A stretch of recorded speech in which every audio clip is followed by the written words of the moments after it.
അല്ലെ പിന്നെ അവരുടെ ID കാർഡ് നമ്മൾ അതൊന്നും തരില്ല അല്ലേ? എന്തൊക്കെ ക്രൈസിസ് ആണ് നേരിടേണ്ടി വരുന്നത്? കൂടുതലും ഈ സ്റ്റാഫിൻ്റെ പ്രോബ്ലം എനിക്ക് ഉണ്ടാകാറുണ്ട്. ഞാൻ ഏജൻസിന് പൈസ അടച്ചിട്ടാണ് നമ്മൾ സ്റ്റാഫിനെ ഈ നോർത്ത് ഇന്ത്യൻസിനെയൊക്കെ എടുക്കുന്നത്.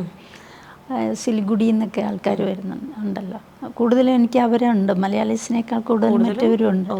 അപ്പോൾ അവരെ ഞാൻ കൊണ്ടുവന്ന് എൻ്റെ രീതിയിൽ ട്രെയിൻ ചെയ്ത് നല്ല ഇതാക്കി എടുത്തു കഴിയുമ്പോൾ വേറെ പാർലറുകാർ അടിച്ചുകൊണ്ട് പോകും.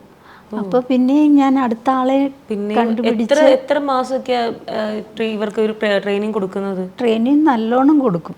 കാര്യം ചിലർ പെട്ടെന്ന് ഇതാകും. എന്നിട്ട് ഞാൻ പറഞ്ഞില്ലേ, ഏത് സ്റ്റാഫ് വന്നാലും ഞാൻ എന്നിലൊന്ന് പരീക്ഷിച്ചിട്ട് കസ്റ്റമറിന് കൊടുക്കാറുള്ളൂ.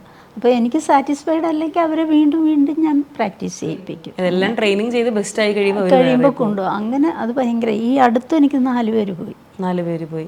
അപ്പം ഈ ഏജൻസിൻ്റെ അടുത്ത് പൈസ കൊടുത്താണോ എടുക്കുന്നത്? അപ്പോൾ അവർക്ക് അതിനകത്തൊന്നും ചെയ്യാൻ പറ്റില്ലല്ലോ. അവർക്കൊന്നും ചെയ്യാൻ പറ്റില്ലല്ലോ. ഇത് അടുത്തടുത്തുള്ള പാർലറുകാർ തന്നെ ചെയ്യുന്നതാണ്. അപ്പോൾ അതൊരു ഭയങ്കര വിഷമം. പിന്നെ അവരെ ഇതുപോലെ ആക്കി എടുക്കണ്ടേ.